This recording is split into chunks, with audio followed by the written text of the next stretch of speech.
Hello, crafty friends. I'm really excited to bring this new project to you. That was my social media make for the Tim Holtz Idea-ology release for 2022. I used some of the brand new backdrops.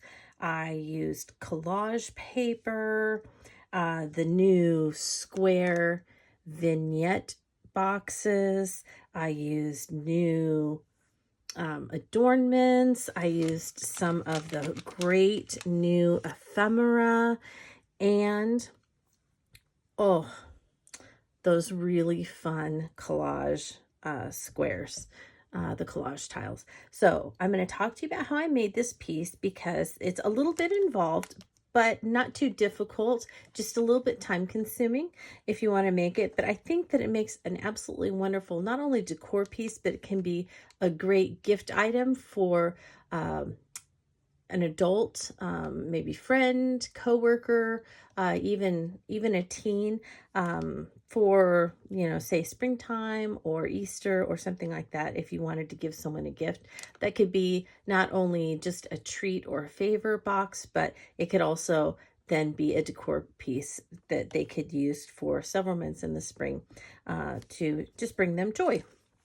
Now, I started, this piece is completely optional, and I've been messing with it so much it's not even staying anymore, but I had originally just stuck it on with glue dots and it stayed perfectly fine. But the reason that I wanted it to be removable is because I wanted whoever I gave this to be able to open it. And so you undo the bow and you can take the ribbon out.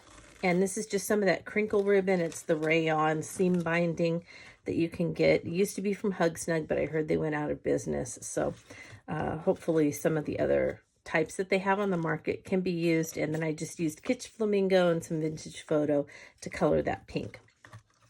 Now, when they open it up inside, you can have some fun candy treats or something like that in a bag that they can consume. And then below that, you can have some decor pieces that they could keep for some time. And so below what I have are some collaged eggs that I will talk about how to make later on. I put a little bit of the Idea-ology velvet trims around them and one of the heart adornments on each one. And then I attached them together with glue dots and put them in with a little bit of moss, so that this could be used year round, so that once they maybe consumed the treats that you gave them, then they could take and just tie it back up and leave it on a desk or a mantle or bookcase, wherever they wanted to display it, and remember you fondly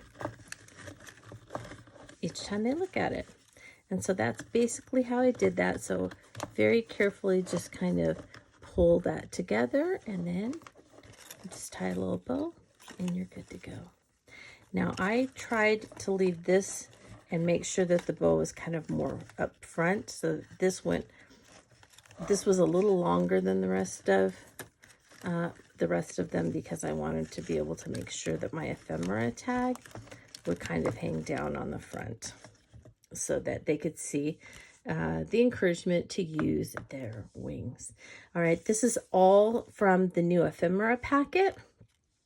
And so when I was making this, I know it's a little different from a lot of Idea-ology makes because it has several dyes that I used, but I was inspired by a lot of the colors that I found when I was going through the backdrops. And so I found these beautiful pink and blue backdrops, and I thought, that just really feels springy to me. This really just made me feel like, Easter eggs and robin's eggs and things like that.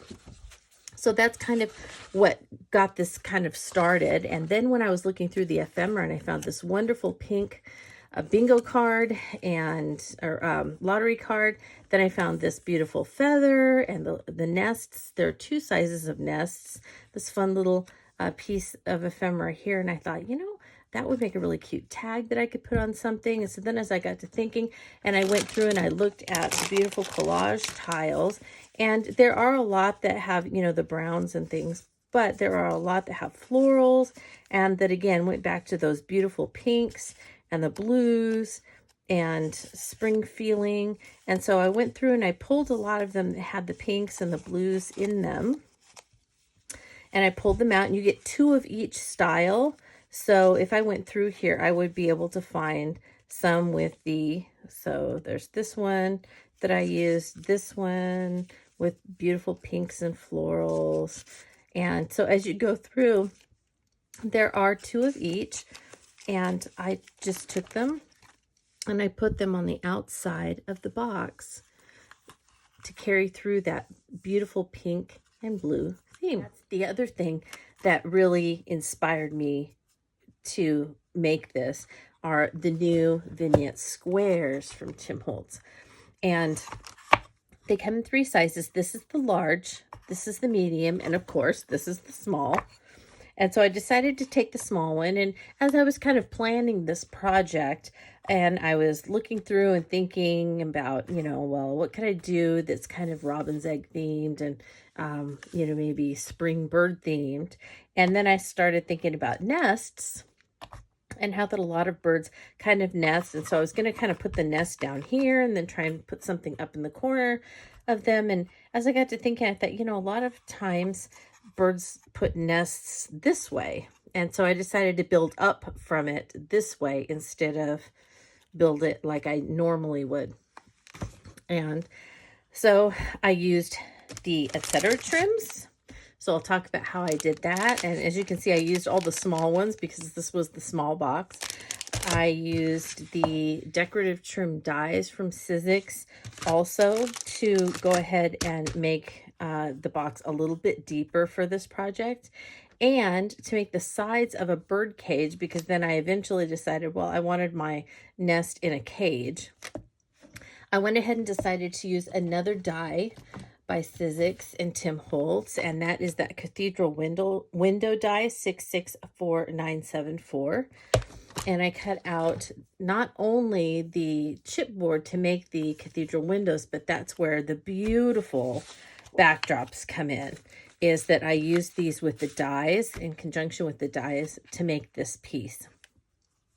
And I just really love how it turned out, and how just the beautiful backdrops really just gave this such a fun spring feel to it. So let's kind of dive in and talk about some of these different elements individually and see if I can help walk you through maybe how to make one of your own, or get you started so that you can come up with your own idea for a spring favor for an adult or a teenager.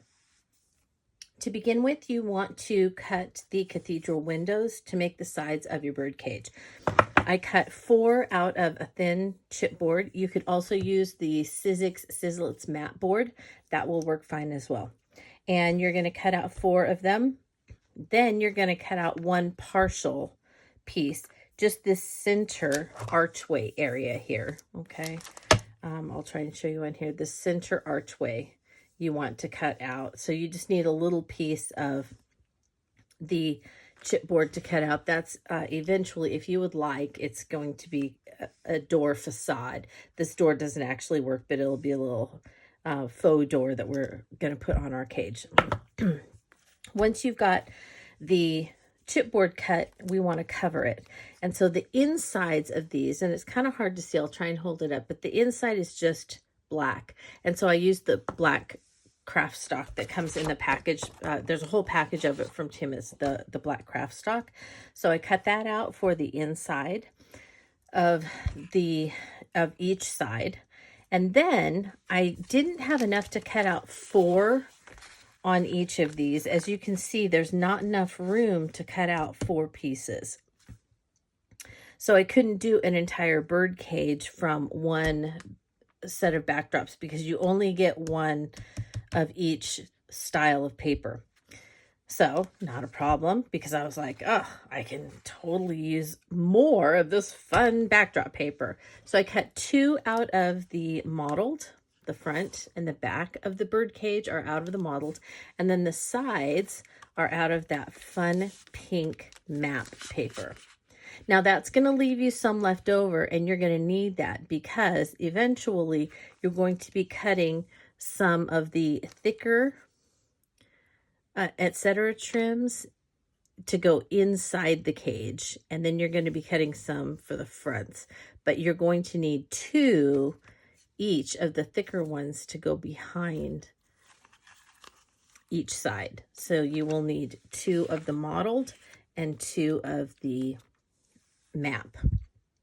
Okay, so we're going to get all of those cut out, and then you're going to cut 4 of the thin,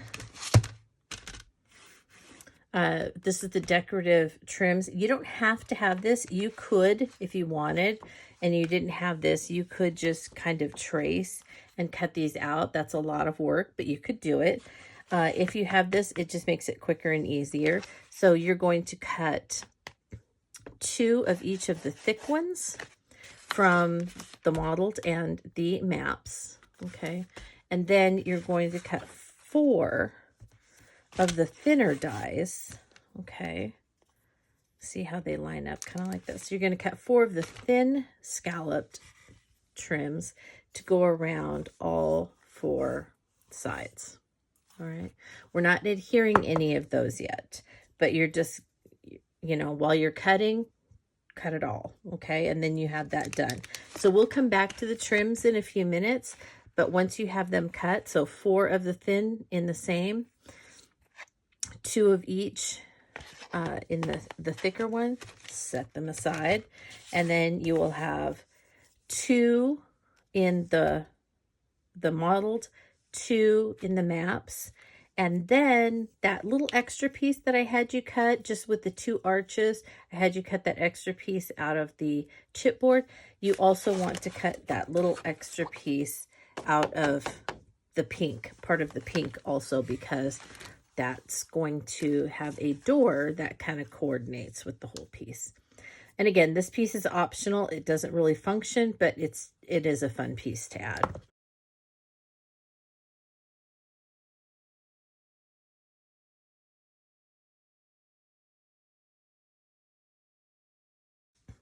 All right, now that we have all of those pieces cut, let me move this aside. We're going to start assembling, and we're going to do a couple of things at the same time because pieces need to be able to dry. All right, so let's move on to assembly. All right, so to assemble our bird cage, you can see that we need to have, these need to be adhered firmly. And in order to do that, I knew I needed to kind of sandwich them in between something. And so that's what the trims are doing. The trims are actually holding the sides of the bird cage onto our beautiful box base. Now, you do not want to cover this yet. We're going to cover it after everything is built and assembled. Then we're going to use our wonderful collage tiles to do that. So don't get those out yet, but what we're going to start with is adhering the sides. So you need your scalloped, etc. trims. And as I said before, I used the small ones on the small box.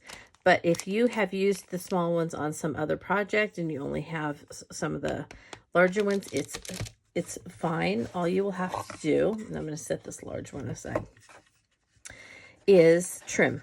So when you would put it on, you would just trim with your scissors. We're going to start with the thin one, not covered in any paper yet. The paper is set aside. We are not covering that yet. You want to get this firmly adhered to the box as an extension. So you want the box to be extended like that. The way that I do that, I add a little bit of the collage medium, and then I usually am just doing something, watching something here in my room, like a Disney live stream or something like that. And so a lot of times I will get it exactly lined up against that front there, and I will just hold it and just watch them walk around the Disney parks. Okay, while I make sure that it stays. And then once I'm sure that it's kind of staying where I want it, I will set it aside and let it really sit and dry for a little while before I do another side. If you don't have time to do that, or you don't want to make the time to do it, add your glue, stick it on there, your collage medium. And then I have a couple of these usually that I will use, and I'll put one on one side, make sure it's nice and lined up. And then I will put the other one over on this side, make sure it gets lined up, and then I will set it aside and let it dry while I do something else. And that's something else that you're going to be working on while you're letting that dry, is you want to cover your chipboard or your Sizzix mat board. So you're going to take your papers that you have here, and what I did was just add my collage medium, and then I put my either modeled piece or my matte piece on, and I made sure that it got stuck down. A lot of times I would take like a bone folder or something like that, make sure that once it was down, it was adhered, that there were no air bubbles or anything like that. Make sure it's completely lined up before you really get it adhered there, and then you want to turn it over and you want to add the black craft stock to the back. And same thing, get that stuck on there, make sure that it's completely adhered, and then I would move on to another one. However, because I'm also working on the box at the same time, usually by the time I got that done and I got it all cleaned up and got any of the little extra bits of collage medium wiped out and it was ready to dry, I could set it aside, and usually this was pretty firmly stuck on. It's not completely dry, but it's firm enough that I could then take these off and I could move on and add the second small piece to the other side, attach these, holding the trim, the second piece of trim on, set it aside, do another one of these, and then I just kept going all the way around the box, adding trim and paper to all four sides. Then to continue to let it dry, I worked on the little door. And again, the door is completely optional, but in order to make the door, I used my scissors and I completely trimmed it out so that it just looked like a little cathedral shaped door. And then I cut it as long as I needed it. So I cut off about, looks like about 3/4 of an inch, but I saved this bottom edge and adhered it on there so that it would look finished, okay, with the bottom of the door. Then I adhered my paper the same way, and again, I just cut off that little piece, adhered it across the bottom so that it looked cohesive, and I went ahead and covered the inside of the door even though it's getting stuck on one of the full side pieces, and you really shouldn't be able to see it, but just in case, I went ahead and put the black craft stock on the back side of my door before I put it on. I adhered the gem door pull at the very end, and this is just one of the antique gems in the Idea-ology line. All right, so at this point, you should have all four of your sides done. You should have the door ready and ready to adhere when you are finished building. You should have the trims on all four sides of your box. And now we are ready to start covering the box if you want, or we can, I think that's actually what I did, was I covered the box next. So let's go ahead and do that. So in order to cover the box,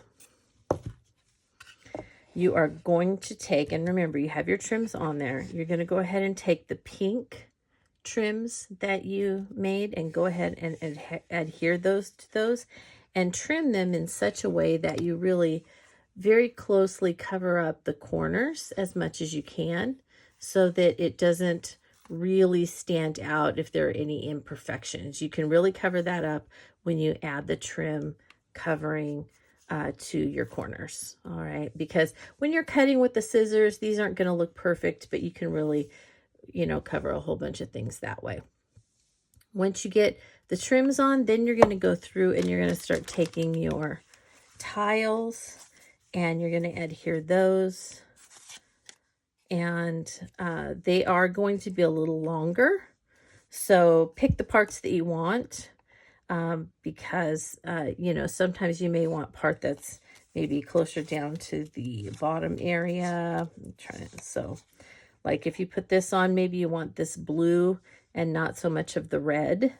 So you might kind of think about that when you're putting it on. like you wouldn't want it upside down, but you might want to trim off a little bit of that before you put it on. So that's something to keep in mind. Or if you wanted to do this part first as you were putting it on and then put the pink trims on because it won't show, you could do it that way also. So you're going to just kind of put those together, and you're going to just keep putting those. Looking, I see a blue one over here.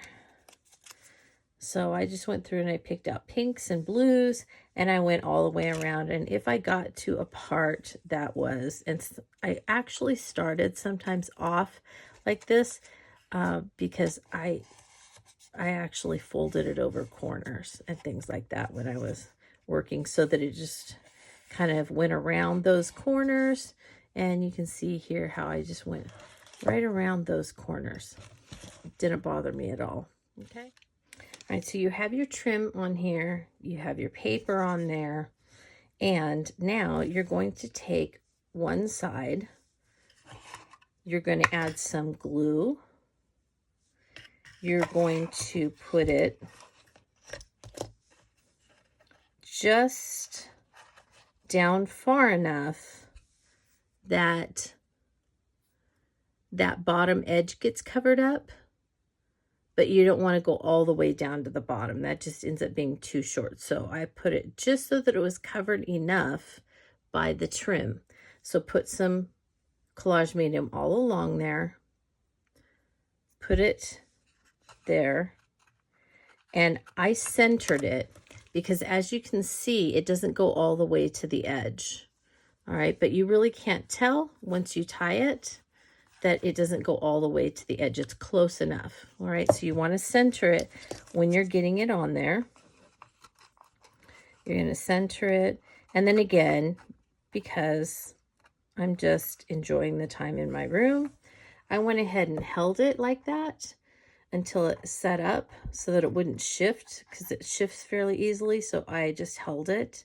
But if you did not have the time to do that and you could get it, now it gets harder and harder each time that you put a wall up, but you could kind of get this in here. And I did do this at some points as I finagled it to get it to hold it onto the trim on the sides when I was putting this together, if I, you know, had to go work on something else. But you have to be very careful, make sure that it doesn't shift when you do that, and then let it set up while you're working on other things. So you just continue around doing that, making sure that it gets stuck on there, okay, and on all four sides. And then once you're done with that and you have your four sides in, then you're going to take and you need to add the thicker trim. And the thicker trim, and you will have to make sure that you get them cut the right size. They are going to be smaller because if you think about it, let me get another one of these here. When you have your trims on here, like this, okay, then this inside one is going to need to be a little bit smaller than the outside one because you have the thickness on all four sides. I don't know if that makes any sense, but it's going to be a little bit smaller. You're going to have to trim it so that it will fit in there on all four sides. And once you have it the right size, then go ahead and cover it with the same color as the side that you have adhered. So if it's one of the marble ones, you're going to cover that one with the marble piece that you cut, and then you can attach it. And this one's already, don't forget, this one's already stuck there. So then you're just going to, and this one really doesn't take much because the door is already attached, but you go ahead and just put that in there. And I just held it with my fingers, made sure that it stayed, because at this point it's really difficult. You can kind of do it. Of course, everybody usually has their own style if you have some other clip that you use, but you can, if you try, you can usually get some clips still in there to hold that together until it dries. But then what you end up with is, see that little sandwich that holds our sides so nicely and so sturdily, so nice and sturdy. Okay, let's say it that way. So it's nice and sturdy, and it's on all 4 sides at that point. Okay, so I'm going to show you. I'm going to hold it so that you can see that that's exactly what I did all through here. Okay, and I made sure that the inside one matched up. And you can see how it's shorter than the outside? All through there, it's a little bit shorter. And you're going to see the ends of the longer sides. And so I just cut a little tiny piece of whatever paper was on that side, and I covered up the end of the other piece. So the end of the other piece that you see coming through there is covered with the same little tiny piece of paper to try and make it kind of blend into the background. And then, of course, you just take your distress ink and you really kind of get in there and try and cover all of that up. All right, now, at that point, you have your birdcage built. And what you're going to want to do is just kind of take something like this and even your fingers, and you just kind of want to start bending that in so that when you tie it, it will go right in and kind of form that birdcage roof. Okay, and then you hold it together with the ties, with the ribbon. When you have your birdcage built, you just need to do a few additional little finishing touches. One of those is to cover up any inconsistencies there might be at the bottom of the trim and the top of where we put our collage tiles. You want to add a little bit of that design tape in the trim size. I love this size. It is absolutely wonderful. It's going to be, you know, so perfect for the edges of our vignette trays, but also just perfect when you just need just a little bit, you know, to cover up a line where something meets or something like that. And so that's what I did here. Love those tiny trim tapes. I wanted my birdcage to have some feet, so I used the mini foundations, and I added a little bit of color with some of the distress paint and one of the new quill adornments from the Quill and Arrow adornments sets, and I added some more distress paint. And then any other details on the cage itself? Okay, so that's pretty much it for the cage. The tag that I made was just really putting together some of the ephemera. So I took the pink lottery card, punched a hole in it, added an eyelet that I have from my stash. I attached one of these little pieces from the ephemera, the feather from the ephemera. This is the small nest. There's a larger nest in the ephemera, but just attached all of that. And then a few of the label stickers, and I cut it apart. Instead of it being one long thing that said use your wings, I just cut it into 3 pieces and stuck it on there to be able to tie on for just a fun little tag for a little bit of encouragement. And then for the decor pieces inside, let's go ahead and talk about that. So let me move a few things. For the collage eggs, this was really a fun, quick thing to make. I had ordered these styrofoam eggs off of just Amazon a long time ago. They're, I think last year actually, and I ended up never using them. And so I've just kind of had them in my stash of, you know, base idea things I could use. And so I just took these. I took the botanical collage paper, and I didn't really want the bugs for this one. I know that they work for spring, and even the butterfly works for spring, but I kind of felt like this butterfly was okay, but I really didn't want the big butterfly. It was too big, so I just kind of stuck with a lot of the text and then that little bit of the tiny butterfly. And what I started to do was I just took and I started to tear it dry like that. And I went through and I just tore it up all along where any of the little bits of text were. And then, like, I don't care that it has some antenna on it because you're not going to be able to see that. It's not going to matter. And then just go through and just keep tearing all of the pieces of writing, text, anything like that. And I had a nice big pile. You probably saw on my Instagram, but a nice big pile of this when I was ready. And then I took, and I just did this in the messiest way possible. I opened up my collage medium, I stuck my fingers in, and then I just started doing this. So I got the whole thing just covered in collage medium. And then I would just pick up a piece and I would just do this. And since I had collage medium on my fingers, it would just stick. And then I'd pick up another piece and I'd just add right to it. And I just kept going around like that until the whole thing was covered. Then, because it's styrofoam, you can't heat this with a heat tool and let it dry, so you have to be patient. So I just set them over actually on my nonstick craft mat, and I kept doing them. Then more, got another egg, collage it. So you get all of the collaging done with the collage paper, set it aside, let it dry. You can let them dry overnight. It doesn't matter how long, just as long as they're thoroughly dry before we do the next step. All right, the next step is to make sure that they get tinted. Let me, just got some collage medium on me, hang on. Okay, now we want to tint them. And I thought, you know what?